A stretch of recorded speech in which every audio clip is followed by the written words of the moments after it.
if you saw the email, basically, you read the lesson, right? Chapter Yeah. 11. And Hmm. we just kind of jump back and forth between points of things that we have. It's about 15 minutes, and I'll ask you just kind of who you are. You can reference your website there, and then we'll talk about the lesson. And then from there, I'll give you a few moments if you want to talk about your Noblest of Virtues post that you posted. Okay. I think that would be a good thing to talk about. Okay. All right, so let me share this link real fast.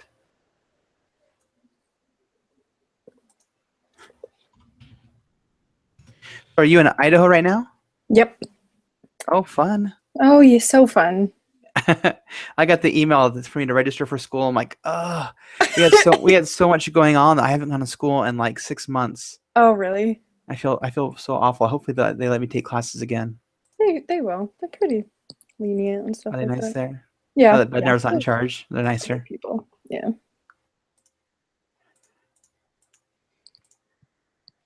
All right. So I'm sharing a link to it on Facebook. And I'm trying this new thing with Google Hangouts where people who go to the Hangout, they can actually ask questions Oh, and we can try and answer them as we go. We'll see if it works or not or if anyone does it. okay. I thought it'd be fun. Have you done that before or no? No, I haven't done it yet. Oh, I first like to. time. Okay. I make this stuff up as I go. Okay, cool. People ask that kind of question, like, "What do you do? What was your method?" I'm like, I don't know. I just kind of plug stuff in, and Just go it did with its it. thing. Okay, close that.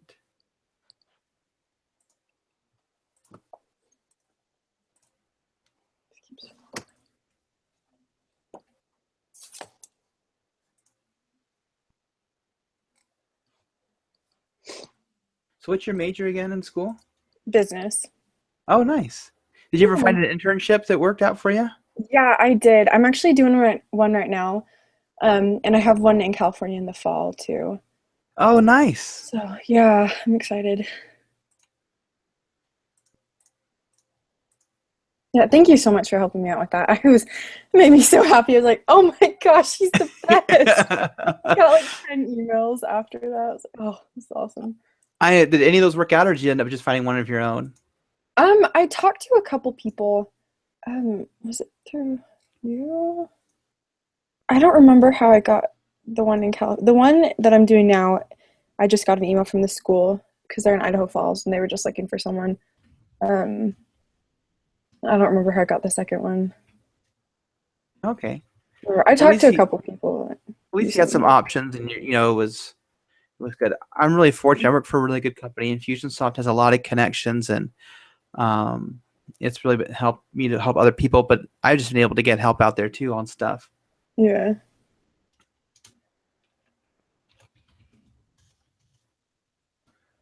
Let's see there.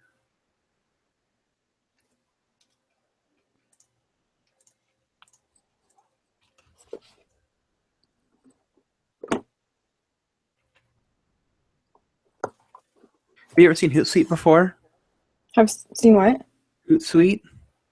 It's Uh-uh. an app for social media where you can kind of manage multiple things, and they have a plugin right now or a link with Instagram, so I can. There we go. I can take my stuff on Instagram and I can share it, write it all in Hootsuite, and say, okay, post on Instagram, Twitter, and Facebook all at the same time. Wow. But Instagram is still funny. I still have to go on my phone and actually do it. But the other ones will post automatically. Instagram's funny like that. They don't want you doing anything fun. They say only use Lame. us. No fake auto posting. Share. Okay, perfect. So if anyone joins us, they join us, and they don't, we'll still have a good time. Okay. We're broadcasting already. Great. So I'm going to start with my regular kind of welcome, and we'll jump into it. Okay. Welcome, everybody, to another episode of the Third Hour of Power. This is Grady of This Mormon Life, and this week we are discussing Chapter 11 of the Howard W. Hunter Manual, which is True Greatness. And this week, my guest is Chelsea Carr. Chelsea, thanks so much for joining us today. Thank you for having me. I'm excited. Yeah, so Chelsea, tell us just a little bit about yourself and maybe just about your blog that you have. Okay, I'm Chelsea. I'm from California, but I'm going to school at BYU, Idaho right now. So I'm up in Rexburg. It's a party in Rexburg. Um, so I served as a missionary in Jacksonville, Florida, and I had to come home 5 months early due to some mental illnesses. And so I have a blog. Um, it's just my old missionary blog, Sister Chelsea Carr at blogspot.com. Um, and I don't know, I just talk about my experiences and how I've had to cope and how it's just been an interesting experience for me. So that's pretty much what my blog is about. All right, great. And we've enjoyed reading it. And actually, Chelsea was someone that helped me with some schoolwork. She was one of my interviewees, and so I appreciate her. And Chelsea, were you ever one of Christie's young women, or were you just outside Yeah. of that? You No, no, were? no. Yeah, she was like my leader for probably 2 or 3 years. I love Sister. And so we are close with the Carr family, and so it's fun watching these young women that we knew as young women become actual women and grow up. And so I'm excited that Chelsea is here as a guest today to talk about the lesson. And Chelsea, I'll let you lead off. What were some of the things that really stood out to you in this lesson? Um, I don't know, a lot of some of my thoughts lately have just been about a lot of repetition and just like how important it is. And just I don't know, I love this chapter because he's talking about greatness, and we all want to be great, and like we all have this image of this person that we want to become, and sometimes we don't make it, or sometimes we don't make it in our own minds. But I love President Hunter. And I love his example, and he was a prophet, but he did all these little things and all these just amazing things that made him this great person. And it's not just this one time event that makes us this person that we want to become, but it's just the little everyday things that we don't really expect will become anything, but it does. So I love Yeah. that. Just simple. Yeah, and you bring up a good point in the lesson about comparison, and that sometimes there is a sense of we feel less because we see other people and we think we're not there, we're not at them, we're not at their status, and so our contribution isn't as valued or as good. One of the things it says here in the manual that talks about comparing it, it can be good. It can help us to say, hey, like I'll tell you right now, Chelsea's parents are amazing. Jeff and Julie are the pinnacle of happy couples, and so me and Christy, we had a time like I want to be like that couple right there, and it wasn't envious. It wasn't our marriage is awful because it's not like theirs. It's their marriage is awesome. Let's work and be more like that. It's good to compare and try to grow. He says that we often allow unfair and improper comparisons destroy our happiness, and it happens when they cause us to feel unfulfilled or inadequate or unsuccessful. Sometimes, because of these feelings, we are led into error and dwell on the failures while ignoring aspects of our lives that may contain elements of true greatness. Chelsea, did you ever go through any of that when you came home from your mission? Oh my gosh, yes. I read that and I was like, had all these flashbacks from mission. I'm like, that is me. Uh, I don't know. When I was before I started seeing a doctor, I had all these weird things happening to me, and I just was getting sicker and worse, and it was awful. And I would look at these amazing missionaries that were like baptizing people every week, and like they were just leaders, and they were amazing, and they were on fire, and I wanted to be like that. Um, but even, I mean, with my state, there's no way that I could have ever been at that level. And so I got down on myself a lot, and that was one of the reasons I didn't want to come home, is because I compared myself to others a lot, and I wanted to be that great missionary, and I didn't believe I was that great missionary. And coming home early meant that I had failed in trying to become that great missionary. And so, yeah, I'm really bad at comparing myself to others. Got me down a lot, but yeah. So now that you've kind of come home and reflected on your mission, what are some of those little things that you did that now you can look back on and say, hey, I did make a worthwhile contribution? Honestly, I feel like I was able to relate to people a lot better because I was going through, I mean, missionary life is hard enough, but I was going through trials that were beyond the norm for missionary work. And in Florida, it's very, people come from very humble circumstances and they have very hard lives. And I was able to just relate to them, even though I have never lived in their circumstances and they were very different, but I was able to just have a lot of sympathy for them and be able to relate. And I made a lot of connections like that. And that was something I didn't think I was doing at the time. But now that I look back, I'm really grateful for that. And I don't know, I think that I was able to get out of the apartment every day and go talk to people, even though I wanted to just scream and cry and not do any of that. And sometimes my body wouldn't let me talk to people, but I still got out of the apartment. And that is, it's a miracle. I look back at that, I was like, I don't know how I did that, but I did it. There's no doubt in my mind that that was help beyond my power. But Yeah. And that's the nice thing about this whole idea is it's those little things. It's just sometimes just getting out of the apartment, just doing that little thing and moving in the right direction. That's what true greatness is. I like too, they talk about, in that comparison stage, we have the ideal and the pinnacle, and then we have maybe where we think we are. And he talks about some of the things that are great, the things that we should be using to measure what greatness is. And in that section, he talks about how, the youth, and this is 1985 when he talked about it, but, the youth, they idolize sports stars and actors and statesmen and all these people that are valued of the world. But he says that after all, to do well, those things which God ordained to be common. That's really wordy. I'm not going to say that anymore. The part I like, though, people talk differently in 1905. This is a quote actually from Joseph F. Smith. But he says, to be a successful father or a successful mother is greater than to be a successful general or a successful statesman. And I think that's just one of those things that the things that sometimes the world puts emphasis and value on aren't necessarily the things that God puts value on. Mm-hmm. What are some of the other things that stood out to you from the lesson?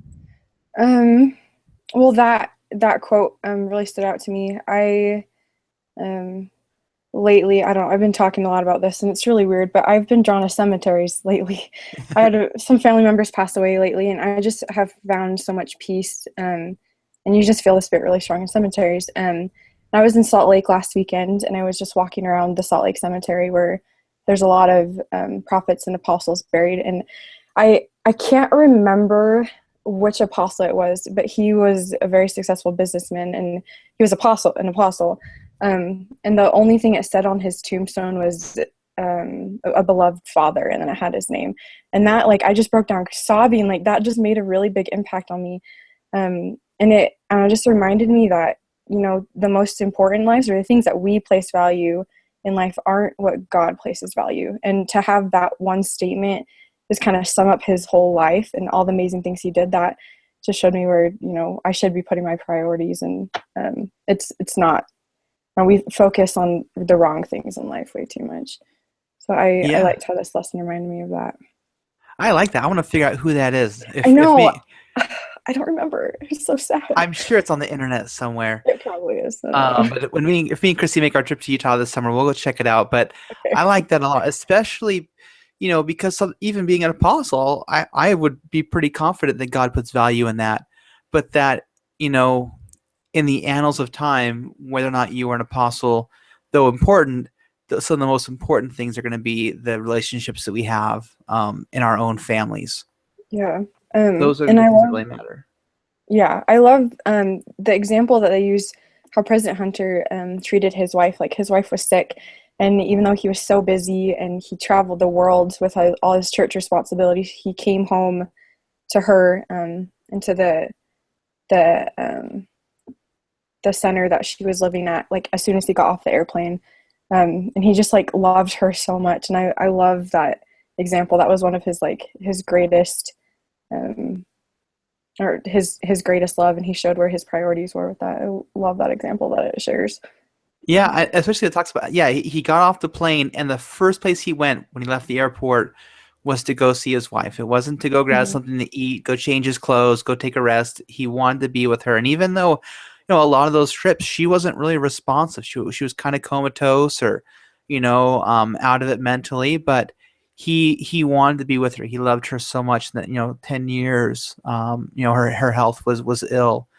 In fact, Elder Faust in the lesson, he says that Hunter's tender, loving care for his wife, Claire, for more than 10 years while she was not well, was the most noble devotion of a man to a woman that many of us have seen in our lives. And James E. Faust ran in really well circles. He was there with other prophets and apostles, and to see that revere or sense of reverence that he had for President Hunter and his wife, I think is really important.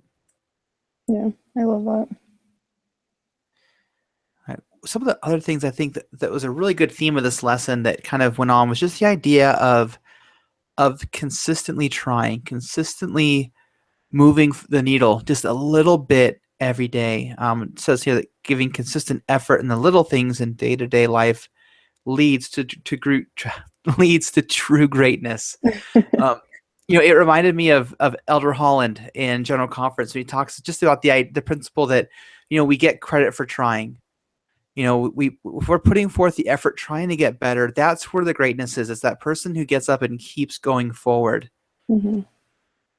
That part of it reminded me of Elder Bednar. He came to BYU Idaho in February, and he talked about the importance of repetition. And there was one part of his talk where he said, repetition is a vehicle through which the Holy Ghost can enlighten our minds, influence our hearts, and enlarge our understanding.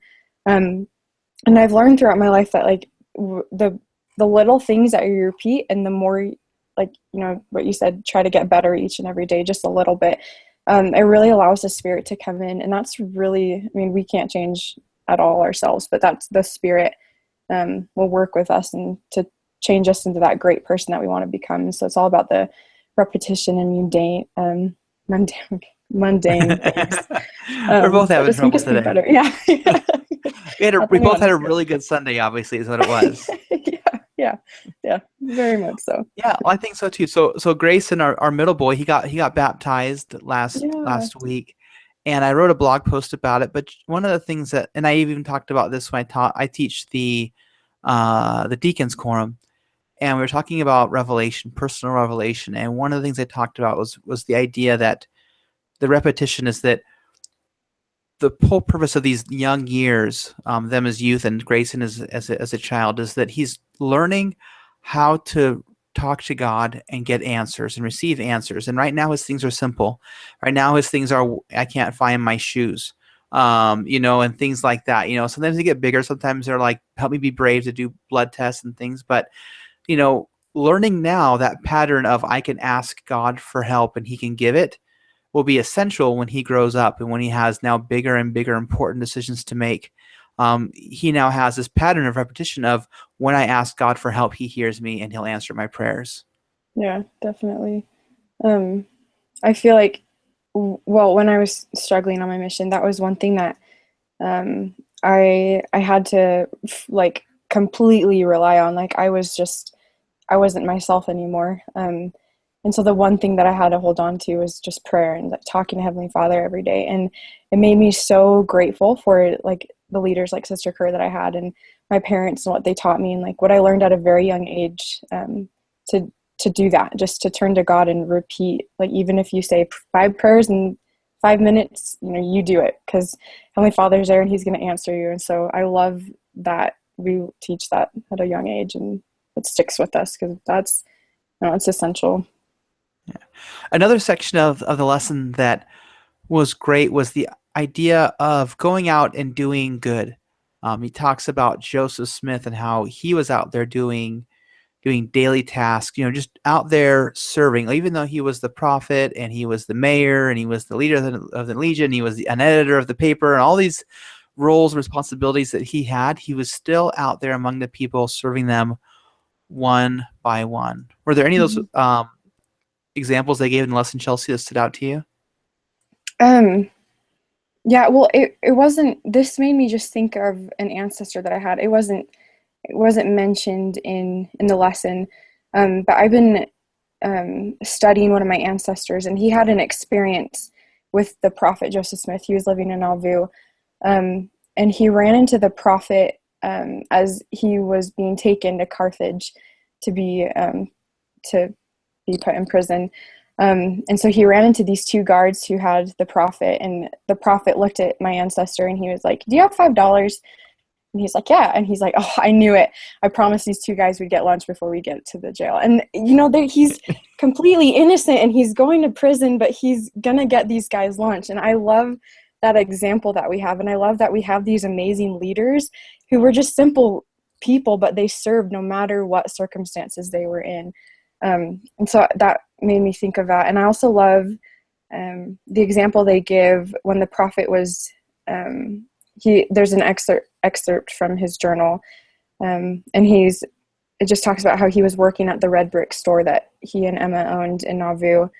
And even on Christmas and New Year's, he was at the store serving all the people in Nauvoo. And it just says, or he says, I love to wait upon the saints and to be a servant to all, when he is the most amazing person, of the restoration and bringing that about. But he loved to serve the people. So I love his example of that.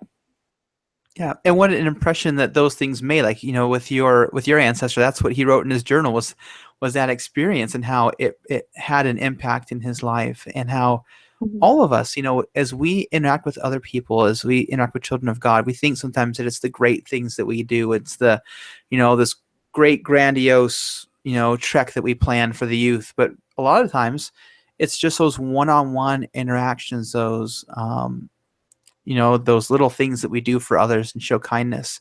One of the things that it says in the manual, it says that some believe it is only great power that can hold evil in check, but that's not what I have found. I have found that it is the small, everyday deeds of ordinary folk that keep the darkness at bay, small acts of kindness and love. That's not really in the manual. That's from the Hobbit movie. Okay. That was Gandalf that said that. But I love that quote so much, and I thought that it fit really well. But just the idea that, it's sometimes we get overwhelmed and we think we're not as good as this person, or there's so many things that need to be done and I can't make a positive contribution to that, or I'm not good enough. But that we need to just sit back and take a moment and say, okay, what can I do? How can I help? What little things can I keep doing that will help to contribute to the kingdom of God and help bless individual lives, and to focus on that and to do those things. Chelsea, is there anything else that you want to add to the lesson before we end on that? Let me look through my notes. I'm just with the little things that we can do. I don't know if you've read, I cannot remember her name, but there's this lady and she has a blog, and she has a blog. She had a post called Drops of Awesome. Have you ever heard of that? Vaguely familiar. Okay, well, anyway, lady who writes Drops of Awesome, if you want to be on the podcast, let me know. she's amazing. I read this this post when I was on my mission, and she talks about how she was just getting down on herself and how she just had all these thoughts like she was a bad mom and she wasn't doing everything she was supposed to be doing to be that great person that she wanted to become. But she had to just sit back and remember like the one good thing that she did that day, or one thing that she could do. And every time she had a good thought, that was a drop of awesome. Like, oh, I actually got out of bed today. Drop of awesome. I walked the kids to school today. Drop of awesome. And so it's just the little stupid things that make us, that great person that we're going to become. And so I think of that a lot. I actually read the scriptures today. Drop of awesome. That needs to be a hashtag. That needs to become a hashtag. Yeah. Hashtag drop of awesome. That'll be my drop, as I made that hashtag. I'm going to make it in a few minutes here. Okay, perfect. Well, great. I think that's good. I think that's a good contribution. Chelsea, tell me a little about your most recent blog post, or the one that you talked about your gratitude journal. I like that one a lot. My gratitude journal. Yeah, I wrote that in November. What do I want to say about that? I don't know. I actually have my gratitude journal for my mission right here. And it pretty much saved me. Would have been an insane little person if I hadn't done this. But I started keeping a journal when I was I was just in the depths of depression and had really bad anxiety, and PTSD was just haunting me. And so I just started writing. I kept my real journal for just venting, and I would write letters to my mom, and kept them in my journal, and just venting about how I hated life and how hard it was on me.